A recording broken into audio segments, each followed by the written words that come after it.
Allez, on plonge directement dans l'un des textes les plus denses et les plus fascinants de la théologie, le chapitre 5 de l'Épître aux Romains. C'est un décryptage vraiment passionnant qui nous attend aujourd'hui parce qu'on va faire un voyage incroyable allant de l'expérience intime, personnelle de la foi, jusqu'au grand récit cosmique de l'humanité tout entière. Bref, le décor est planté, c'est parti. Voici comment on va procéder. On abordera d'abord la paix, l'espérance et l'assurance, puis on passera au paradoxe des afflictions, à l'amour pour les impuissants, au contraste saisissant entre Adam et Christ, pour terminer en beauté sur le triomphe absolu de la grâce.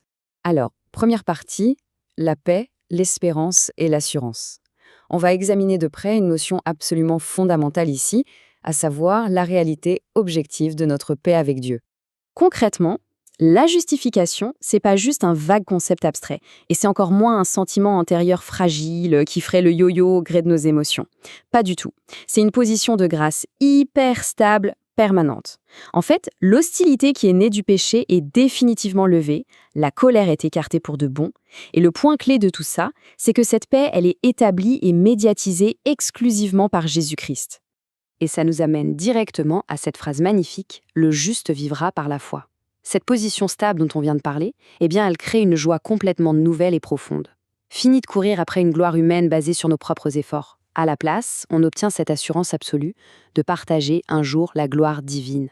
Ça apporte une sécurité totale, tout simplement. Ce qui nous amène à notre deuxième point, le paradoxe des afflictions. C'est assez fascinant de voir comment cette fameuse justification transforme littéralement le sens même de la souffrance. Par qui se produit ici une sorte de réaction en chaîne inévitable. L'affliction produit une endurance active. La souffrance n'est plus du tout perçue comme un signe de rejet de la part de Dieu, mais plutôt comme un instrument de formation. On tient bon sous la pression, ce qui révèle une fidélité éprouvée, une foi vraiment authentique. Et au final, ça crée une espérance profondément enracinée. C'est exactement comme un arbre battu par le vent. Ses racines vont chercher plus loin et sa foi gagne en profondeur. Mais attention, le résultat de tout ce processus, cette fameuse espérance, ça n'a absolument rien à voir avec un optimisme un peu naïf ou de la simple pensée positive. C'est une certitude viscérale. Pourquoi ? Parce que le Saint-Esprit agit ici comme un sceau, une garantie interne absolue qui ne déçoit jamais. L'amour divin est littéralement déversé à flot dans les cœurs. Passons à la troisième partie, l'amour pour les impuissants. Voyons comment tout ça s'articule avec l'état réel et, soyons honnêtes, l'état complètement désespéré de l'humanité juste avant que cette grâce extraordinaire n'intervienne. Le texte met en lumière une réalité qui pique un peu. Avant la grâce, l'humanité était littéralement sans force, totalement impie et incapable de s'en sortir par elle-même. Christ est mort précisément à ce moment-là, au moment où on était au plus bas. Et ça prouve de manière irréfutable que le salut repose entièrement sur l'initiative souveraine de Dieu. Il n'y a aucun mérite humain là-dedans, c'est un sauvetage 100% gratuit. Et là, le contraste est juste saisissant. Déjà, dans l'Antiquité, se sacrifier pour un homme de bien, c'était vu comme quelque chose de rarissime, de totalement exceptionnel. Mais alors l'idée de donner sa vie pour le bien absolu de ses propres ennemis, c'était impensable. Et pourtant, c'est exactement ça, l'amour biblique. Christ qui meurt pour des pécheurs, c'est la démonstration d'amour ultime, celle qui garantit notre sauvetage face au jugement final. Donc, pour résumer cette première moitié d'exploration, on a une image magnifique qui se dessine. La justification ouvre une vraie paix avec Dieu, nos épreuves deviennent des outils de croissance, l'amour divin est scellé en nous par l'Esprit, et la vie et la mort de Christ garantissent notre salut final. Le fardeau de la condamnation est totalement levé, laissant la place à une joie inébranlable. Mais là, on doit faire une pause et se poser une question cruciale avant de passer à l'échelle macroscopique. C'est quoi la cause cosmique fondamentale de cette condition humaine ? Comment est-ce qu'on en est arrivé à un état de ruine globale tel qu'il a fallu une intervention divine aussi radicale ? Et c'est notre quatrième partie, le fameux contraste entre Adam et Christ. Ça nous amène à une vision historique vraiment grandiose. L'idée, c'est de regarder l'humanité non plus comme une multitude d'individus isolés, mais comme une seule et même famille solidaire, sous l'autorité de deux figures, deux représentants très distincts. D'un côté, on a Adam. C'est le chef de la première humanité. Sa désobéissance a introduit le péché universel, un peu comme un virus mortel qui s'est propagé et a entraîné un désastre absolu, la mort pour tous. Mais de l'autre côté, en pleine lumière, on a Christ.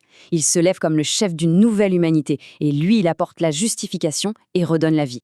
Il faut bien saisir ce concept d'imputation, cette idée de mise en compte juridique. L'argument de l'apôtre est super frappant. Même bien avant que la loi de Moïse ne soit écrite, la mort frappait déjà de façon totalement objective et imparable. Ça prouve quoi? Ça prouve que le désastre venait bien d'Adam. Le péché était déjà là, actif, même sans qu'il y ait eu transgression d'un code pénal explicite. La juxtaposition ici est dingue. Réfléchissez-y 2 secondes. Une seule offense, un seul acte de rébellion a suffi pour amener le jugement et la condamnation sur le monde entier. Mais à l'inverse, le don divin, cet unique acte de justice, il ne se contente pas d'effacer une ardoise symbolique. Il intervient sur une multitude de fautes concrètes pour apporter une justification qui donne véritablement la vie. C'est toute la logique théologique du combien plus. Oui, la chute a été dévastatrice, c'est sûr, mais la grâce, elle l'est infiniment plus. Elle ne fait pas que contrebalancer les choses timidement. Le règne de la mort s'était installé comme une fatalité inévitable, mais le règne de la vie s'impose comme un don personnel surpuissant, reçu par la foi, qui engloutit littéralement la ruine. Par la désobéissance d'un seul homme, l'humanité a été constituée pécheresse, marquée au fer rouge par la déchéance. À l'opposé, par l'obéissance totale et parfaite d'un seul homme, Christ, jusqu'à la croix, une toute nouvelle humanité est fondée. Ceux qui en font partie sont déclarés et constitués justes devant Dieu. C'est un changement de statut absolument radical. On arrive déjà à notre 5e et dernière partie, le triomphe de la grâce. On va explorer le point culminant de tout ce texte, là où la pleine magnitude de cette œuvre rédemptrice éclate au grand jour. Dans ce grand récit, on pourrait se dire « mais à quoi a servi la loi dans tout ça ?» Eh bien, c'était une étape historique délibérée. Elle n'est pas venue pour nous sauver, mais pour révéler la faute. Comme une loupe géante, elle a intensifié notre conscience du péché. Son but, c'était de convaincre définitivement l'humanité qu'elle avait un besoin désespéré d'être sauvée, en mettant des mots précis sur le mal. Au final, cette analyse nous montre un véritable choc des titans. D'un côté, la souveraineté impitoyable du péché qui règne par le pouvoir absolu de la mort et la séparation spirituelle.